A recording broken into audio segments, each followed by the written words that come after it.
പോറ്റിയേ കേറ്റിയേ സ്വർണം ചെമ്പായി മാറ്റിയേ. ഈ പാട്ട് കേട്ടിട്ട് ചൊറിയുന്നവരുണ്ടെങ്കിൽ നിന്ന് ചൊറിഞ്ഞിട്ട് പൊക്കോന്നേ പറയാനുള്ളൂ. ഇനി ഈ പാട്ട് ഹിന്ദു വിരുദ്ധതയാണ്, അയ്യപ്പസ്വാമിയോടുള്ള അവഹേളനമാണ്, തെരഞ്ഞെടുപ്പ് ചട്ട ലംഘനമാണ് എന്നൊക്കെ പറഞ്ഞ് സോഷ്യൽ മീഡിയയിൽ കിടന്നലറിക്കൊണ്ടിരിക്കുന്ന സകല സഖാക്കളും ദാ നിങ്ങളുടെ തന്നെ മറ്റൊരു വേല കണ്ടിട്ട് വർത്താനം പറ. ബാ.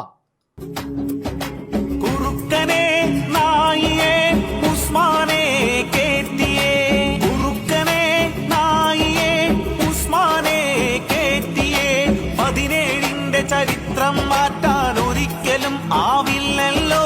പൈസ കൊടുത്തത് ആരപ്പാ? KMCC ആണപ്പാ, മൂരികളാണേ ആണപ്പാ. പൈസ കൊടുത്തത് ആരപ്പാ? KMCC ആണപ്പാ, മൂരികളാണേ ആണപ്പാ. KMCC ആണപ്പാ. ഉറുക്കനെ നായിയെ ഉസ്മാനെ കേട്ടിയേ. ഉറുക്കനെ നായിയെ ഉസ്മാനെ കേട്ടിയേ. ഇത് മലപ്പുറം താനാളൂർ പഞ്ചായത്തിലെ 17-ാം വാർഡിൽ വിജയിച്ച LDF സ്ഥാനാർത്ഥി മുബഷിറ വെള്ളിയത്തിൻ്റെ ആഹ്ലാദ പ്രകടനത്തിലാണ് പോറ്റിയെ കേറ്റിയെ എന്ന പാട്ടിനുള്ള മറുപണി എന്ന നിലയിൽ ഈ പാരഡി ഗാനം ആലപിച്ചിരിക്കുന്നത്. ആദ്യത്തെ പാരഡി ഗാനത്തിൽ മര്യാദയുണ്ട്, മാന്യതയുണ്ട്, സഭ്യതയുണ്ട്. ഈ പാരഡി ഗാനത്തിലോ സഖാക്കളെ ഇതിലെന്ത് ന്യായീകരണമാണ് നിങ്ങൾക്ക് പറയാനുള്ളത്? മറ്റേ പാരഡി ഗാനം, അതായത് പോറ്റിയെ കേറ്റിയെ സ്വർണം ചെമ്പായി മാറ്റിയേ, സ്വർണം കട്ടവരാരപ്പ, സഖാക്കളാണേ അയ്യപ്പ എന്ന് പറയുന്നതിൽ എന്ത് വസ്തുതാ വിരുദ്ധതയാണുള്ളത്? എന്ത് വൃത്തികേട് പറച്ചിലാണുള്ളത്? ചെയ്തത് വൃത്തികേടാണ്, അത് പറഞ്ഞു എന്നേ ഉള്ളൂ. അല്ലാതെ ആ വരികളിൽ എവിടെയും ഒരു വൃത്തികേടോ അസഭ്യതയോ ഇല്ല. സഭ്യമായ രീതിയിൽ, കൃത്യമായ രീതിയിൽ കാര്യങ്ങൾ കണിശമായി വിലയിരുത്തിക്കൊണ്ട് മികച്ച ഒരു രചന എന്നേ അതിന് വിലയിരുത്താൻ കഴിയൂ. അതെഴുതിയ രചയിതാവിനും പാട്ട് പാടിയവർക്കും ഒക്കെ കൈയടിച്ചുകൊണ്ടേയിരിക്കുകയാണ് കേരള സമൂഹം. അതിനിടയിലേക്കാണ് ഇതാ ഈ പാട്ടിൻ്റെ വരവ്. ഈ പാട്ട് എന്ത് പാട്ടാണോ? ഇത് പാരഡി ഗാനോ? ഇത് മൂരികളെ, കുറുക്കനെ, നായിയെ എന്നൊക്കെ പറഞ്ഞുകൊണ്ട് വല്ലാത്ത രീതിയിൽ വികലമായിട്ടുള്ള അവതരണ രീതിയാണ്. അപ്പോൾ ഈ പാട്ട് സ്വാമിയെ അയ്യപ്പോ അയ്യപ്പോ സ്വാമിയെ എന്ന് പറയുന്ന യഥാർത്ഥ പാട്ടിൻ്റെ ട്യൂണിൽ തന്നെ ഉണ്ടാക്കിയതാണ്. പോറ്റിയെ കേറ്റിയെ സ്വർണം ചെമ്പായി മാറ്റിയേ എന്ന് പറയുന്ന UDFും മുസ്ലിം ലീഗും കോൺഗ്രസും ഒക്കെ വ്യാപകമായി പ്രചരിപ്പിച്ച് കേരളം മുഴുവൻ ഏറ്റെടുത്ത ആ പാട്ടിനൊരു മറുപണി എന്ന നിലയിലാണ് നിങ്ങൾ ഈ പാട്ടിറക്കുന്നത്. പക്ഷേ ഈ പാട്ടിലെ വരികളൊക്കെ എന്ത് തരം വരികളാണ്? ഇത്രയ്ക്ക് തരം താഴ്ന്നവരാണോ CPMകാരെന്ന് ജനങ്ങൾ ചോദിച്ചാൽ തെറ്റു പറയാൻ പറ്റും. എന്ന് മാത്രമല്ല, ആ പാട്ടിനെതിരെ കേസെടുക്കുകയാണെങ്കിൽ ഈ പാട്ടിനെതിരെ എന്താണ് എടുക്കേണ്ടത്? ഇപ്പോൾ CPMൻ്റെ പത്തനംതിട്ട ജില്ലാ കമ്മിറ്റിയിൽ നിന്ന് കിട്ടിയ ഒരു വിവരം കഴിഞ്ഞ മണിക്കൂറുകളിൽ ചാനലുകൾ വാർത്തയാക്കിയതാണ്. നാളെ CPMൻ്റെ പത്തനംതിട്ട ജില്ലാ കമ്മിറ്റി അടിയന്തരമായി ചേരുകയാണ്. ഈ പാട്ട്, അതായത് പോറ്റിയെ കേറ്റി സ്വർണം ചെമ്പാക്കി മാറ്റി എന്ന് പറയുന്ന ആ വരി, അല്ലെങ്കിൽ ആ പാട്ട്, അത് കടുത്ത ഹിന്ദു വിരുദ്ധതയാണെന്നാണ് പറയുന്നത്. അയ്യപ്പ സ്വാമിമാരോടുള്ള അല്ലെങ്കിൽ അയ്യപ്പ വിശ്വാസികളോടുള്ള വെല്ലുവിളിയാണെന്നാണ് കണ്ടെത്തിയിരിക്കുന്നത്. ഹിന്ദു വികാരം വ്രണപ്പെടുത്തി, മതവികാരം വ്രണപ്പെടുത്തി, ഇതിന് ആക്ഷേപഹാസ്യമായി കാണാൻ കഴിയില്ല.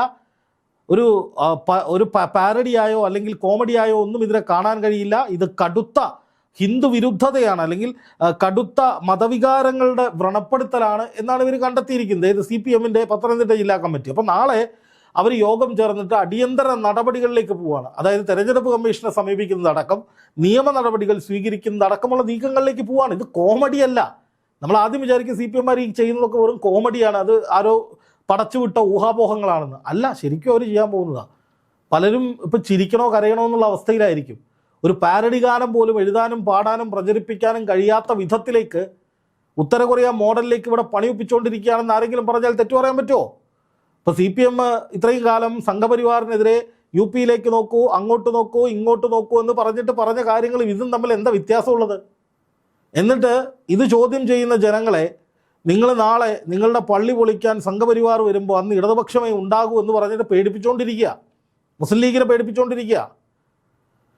ഒന്ന് ആലോചിച്ച് നോക്ക്. മുസ്ലിം ലീഗിനെതിരെ എന്ന പേരിൽ ഇവരുപയോഗിച്ചിരിക്കുന്ന ഈ പാട്ട്, അതായത് CPM ഉപയോഗിച്ചിരിക്കുന്ന ഈ പാരഡി ഗാനം അപ്പോൾ ഏത് പരിധിയിൽ വരും?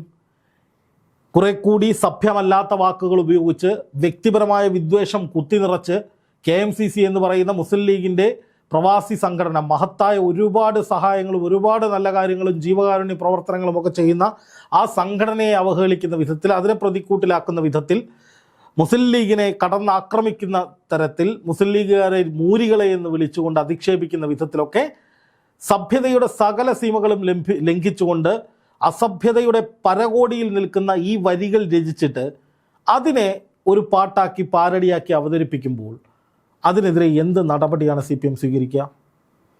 അതിനെതിരെ എന്ത് പരാതിയാണ് CPM കൊടുക്കുക? ഇപ്പോൾ പോറ്റിയെ കയറ്റി എന്ന് പറയുന്ന ആ പാട്ടിൽ അയ്യപ്പൻ്റെ പേര് മാറ്റണമെന്ന് പറഞ്ഞിട്ട്, അല്ലെങ്കിൽ അത് ആ ഭക്തിഗാനത്തെ അവഹേളിക്കുന്നതാണെന്നും പറഞ്ഞിട്ട് DGPക്ക് പരാതി കൊടുത്തൊരു മഹാനുണ്ടല്ലോ, പത്മകുമാറിൻ്റെ അടുപ്പക്കാരനാണെന്ന് പറഞ്ഞു കേൾക്കുന്നത്. ആ മഹാൻ ഈ പാട്ട് കേട്ടില്ലേ ഇതുവരെ? ആ മഹാൻ ഈ പാട്ട് കേട്ടിട്ട് ഇതിലൊരു പരാതി കൊടുക്കാൻ തോന്നിയില്ലേ? ആ മഹാന്മാർക്ക് ഈ പാട്ട് എഴുതിയവരെ കുറിച്ചൊന്നും പറയാനില്ലേ? ഇവരുടെ ചരിത്രം അന്വേഷിക്കണം, ഇത് എഴുതിയ സാഹചര്യം ഏതാണെന്ന് പരിശോധിക്കണമെന്ന് പറയുന്നില്ലേ? അപ്പോൾ CPMനെതിരെ നിലകൊള്ളുന്ന, CPM സർക്കാരിന് മേൽ കരിനിഴൽ വീഴ്ത്തിയ ഒരു ആരോപണത്തിൽ, ഒരു വിഷയത്തിൽ ജനങ്ങളോട് സംവദിക്കുന്ന ആ പാട്ടാണ് അവരുടെ പ്രശ്നം. അല്ലാതെ അയ്യപ്പസ്വാമിയും ഹൈന്ദവ വികാരവും മതവികാരവും ഒന്നുമല്ല അവരുടെ വിഷയം. ആ പാട്ടിങ്ങനെ തൂങ്ങി, കഴുത്തിന് ചുറ്റും ഇങ്ങനെ തൂങ്ങി കിടക്കുന്ന കൊളുത്താണ്. ഒന്ന് പാടിയാൽ അപ്പോൾ വേദനിക്കും, അങ്ങ് വലിക്കും, വേദനിക്കും. ആ അവസ്ഥയിലാണ് CPM ഉള്ളത്. ഇത് കേൾക്കുമ്പോൾ തന്നെ CPMമാർക്ക് വല്ലാത്ത ചൊറിച്ചിലാണ്, വല്ലാത്ത ബുദ്ധിമുട്ടാണ്, വല്ലാത്ത മാനസികാവസ്ഥയാണ്. ഇത് നിഷേധിക്കാൻ പറ്റുമോ? ഞങ്ങൾ ചെയ്തിട്ടില്ല എന്ന് പറയാൻ, അല്ലെങ്കിൽ ഞങ്ങൾക്കിതിൽ പങ്കില്ല, പത്മകുമാറിനെ ഞങ്ങൾ പുറത്താക്കിയെന്ന് പറയാൻ പറ്റുമോ? പുറത്താക്കിയിട്ടില്ല. എന്തുകൊണ്ടാണ് പുറത്താക്കാത്തത്? എന്നിട്ട് ഈ ആരോപണങ്ങൾ ഉന്നയിക്കുന്ന പ്രതിപക്ഷ നേതാവ് VD സതീശനെതിരെ കടകംപള്ളി സുരേന്ദ്രൻ മാനനഷ്ടത്തിന് കേസ് കൊടുക്കുകയാണ്. നിന്നെ ശരിപ്പെടുത്തി കളയുമെന്ന് സഖാക്കളെ വെല്ലുവിളിക്കുകയാണ്. അപ്പോൾ VD സതീശൻ പറഞ്ഞല്ലോ, ഞാൻ ഉന്നയിച്ച ആരോപണങ്ങൾക്ക് മറുപടി ഉണ്ട്, പറ, തെളിവൊക്കെ എൻ്റെ കയ്യിലുണ്ട്, ഞാൻ കൊടുത്തോളാം കോടതിയിലെന്ന് സതീശൻ പറയുമ്പോൾ ഇവർക്ക് പിന്നെ മറുപടിയില്ല. പത്മകുമാറിനെതിരെ എന്തുകൊണ്ട് നടപടിയെടുക്കുന്നില്ല എന്ന ചോദ്യത്തിന് പോലും ഒരു മറുപടിയും നൽകാൻ ഇവർക്ക് സാധിക്കുന്നില്ല എന്നിടത്താണ് ഇവരുടെ പരാജയം. എന്തായാലും ഈ പാട്ട് നിരോധിക്കാൻ, അതായത് പോറ്റിയെ ശബരിമലയിൽ കയറ്റി സ്വർണം മുഴുവൻ ചെമ്പാക്കി മാറ്റി സ്വർണം കെട്ടവർ സഖാക്കളാണ് എന്നൊക്കെ പറയുന്ന ഈ പാട്ട് നിരോധിക്കാൻ ശ്രമിക്കുകയാണ് സർക്കാരും CPMും ചെയ്യുന്നതെങ്കിൽ, ഈ പാട്ട് പാടുന്നവരെ ആക്രമിക്കാൻ, ഈ പാട്ടിന് പിന്നിൽ പ്രവർത്തിച്ചവരെ പൂട്ടാൻ, അങ്ങനെയൊക്കെയുള്ള നീക്കങ്ങളാണ് സർക്കാരിൻ്റെ ഭാഗത്ത് നിന്നുണ്ടാകുന്നതെങ്കിൽ ഒരു സംശയവും വേണ്ട, ഭയാനകമായ വിധത്തിൽ ഈ വിഷയം തിരിച്ചടിക്കും. ഇപ്പം തന്നെ ഉറങ്ങിക്കിടന്നൊരു വിഷയത്തെ കുത്തിപ്പൊക്കി എടുത്തുകൊണ്ട് വരികയാണ് CPM ചെയ്തത്. കാരണം എന്താണ്? ഈ പാട്ട് തെരഞ്ഞെടുപ്പ് സമയത്ത്, പ്രത്യേകിച്ചും കൊട്ടിക്കലാശത്തിൻ്റെ സമയങ്ങളിലൊക്കെയാണ് ഉപയോഗിക്കപ്പെട്ടിരുന്നത്. അന്ന് CPMന് ഇതൊരു പരാതിയില്ല, ഇത് ഹൈന്ദവതയെ ബാധിക്കുന്ന വിഷയമല്ല, വികാരത്തെ വ്രണപ്പെടുത്തുന്നില്ല, ഒന്നുമില്ല. ചില CPMകാർ ഈ പാട്ട് കേട്ട് തുള്ളി, ഇവർക്കിത് മനസ്സിലായില്ല എന്താ സംഭവമെന്ന്. കുറെ കഴിഞ്ഞപ്പോഴാണ് ഇത് നമുക്കിട്ടുള്ള പണിയാണല്ലോ ഭഗവാനെ എന്ന് ഇവർക്ക് മനസ്സിലായത്. പക്ഷെ അപ്പോഴേക്കും ജനങ്ങൾ ഇത് ഏറ്റെടുത്ത് വലിയ തോതിൽ വൈറലായി കഴിഞ്ഞിരുന്നു. എന്ന് മാത്രമല്ല, ഇതിൻ്റെ കുറേ AI വീഡിയോസ് ക്രിയേറ്റ് ചെയ്യപ്പെട്ടിരുന്നു.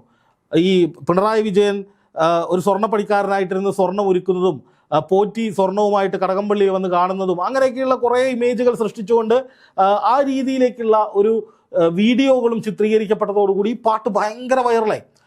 അപ്പോൾ ഈ പാട്ടാണ് ഞങ്ങളുടെ അടിവേരിന് ക്ഷതം സംഭവിപ്പിച്ചത്, തിരിച്ചടി കിട്ടിച്ചത് എന്ന് മനസ്സിലാക്കിയതോടുകൂടി CPM എന്താണ് ചെയ്യുന്നത്? ഇപ്പോൾ ഈ പാട്ട് പാടിയവരെ ഭയപ്പെടുത്താൻ, ഈ പാട്ട് ഷെയർ ചെയ്യുന്നവരെ ഭയപ്പെടുത്താൻ, ഈ പാട്ട് എഴുതിയവരെ ഭയപ്പെടുത്താൻ. കാരണം ഇനി ഇങ്ങനെ ഒരു സൃഷ്ടി ഉണ്ടാവരുത്.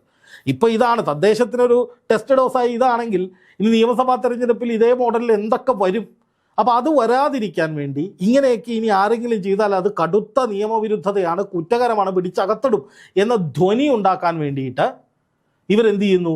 ഇപ്പം തന്നെ പരാതി കൊടുക്കുന്നു, DGP ഇടപെടുന്നു, ADGPക്ക് കൈമാറുന്നു. ഒന്ന് ആലോചിച്ച് നോക്കൂ. എനിക്ക് മനസ്സിലാവാത്തൊരു കാര്യമാണ്, വേറെ ഏത് കേസിലാണ് ആഭ്യന്തര വകുപ്പിന് ഈ ശുഷ്കാന്തി ഉള്ളത്?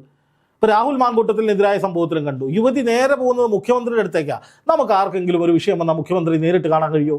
നമുക്ക് ആർക്കെങ്കിലും ഒരു പരാതി നേരിട്ട് DGPക്ക് അയച്ചാൽ അപ്പോൾ തന്നെ നടപടി ഉണ്ടാവുമോ? DGP എന്ത് ചെയ്യും? തിരിച്ചൊരു മെസ്സേജ് വരും, ഇത് നിങ്ങളുടെ ലോക്കൽ സ്റ്റേഷനിലേക്ക് കൊടുക്കാൻ പറഞ്ഞിട്ട്. അല്ലെങ്കിൽ പിന്നെ അത്രയും ഗുരുതരമായ പ്രശ്നമായിരിക്കണം. ഇത് അത്ര ഗുരുതരമായൊരു പ്രശ്നമാണ്. ഒരു മാസത്തോളമായി ഈ പാട്ട് കേരളം മുഴുവൻ കേട്ടോണ്ടിരിക്കുക. ഇപ്പോൾ ഞങ്ങളൊക്കെ ഇവിടെ ഓഫീസിൽ നമ്മൾ 10-15 പിള്ളേരുണ്ട്. ഞങ്ങൾ വെറുതെ ഇരിക്കുന്ന സമയത്തൊക്കെ വെറുതെ ഈ പാട്ട് പാടിക്കൊണ്ടിരിക്കും. ചില ആളുകൾ ഇങ്ങനെ ഡെസ്കിലൊക്കെ അടിച്ച് പാടുന്നുണ്ട്. സംഭവം ഇത് ഒരു തരംഗമായി മാറി. അല്ലാതെ ഇതൊരു കുഴപ്പം പിടിച്ച സാധനമാണെന്നോ, അല്ലെങ്കിൽ ഇത് നിരോധിക്കേണ്ട ഒന്നാണെന്നോ, ഇത് കേൾക്കാതിരിക്കേണ്ട ഒന്നാണെന്നോ ആരും ചിന്തിക്കുന്നില്ല. ഇതിൽ ചുറ്റിപ്പറ്റി നിരവധി വീഡിയോകൾ ഉണ്ടാകുന്നുണ്ട്, നിരവധി ആളുകൾ ഇത് ചർച്ച ചെയ്യുന്നുണ്ട്. അപ്പോൾ ഇനി ഈ പാട്ട് നിരോധിക്കാനാണ് ഇറങ്ങി പുറപ്പെടുന്നതെങ്കിൽ, അല്ലെങ്കിൽ ഇതിന് ഇതിന് കൗണ്ടർ ഇതേ രീതിയിൽ ഉണ്ടാക്കാനൊക്കെയാണ് CPM ശ്രമിക്കുന്നതെങ്കിൽ അത് പൊള്ളും, CPM-ന് പൊള്ളും.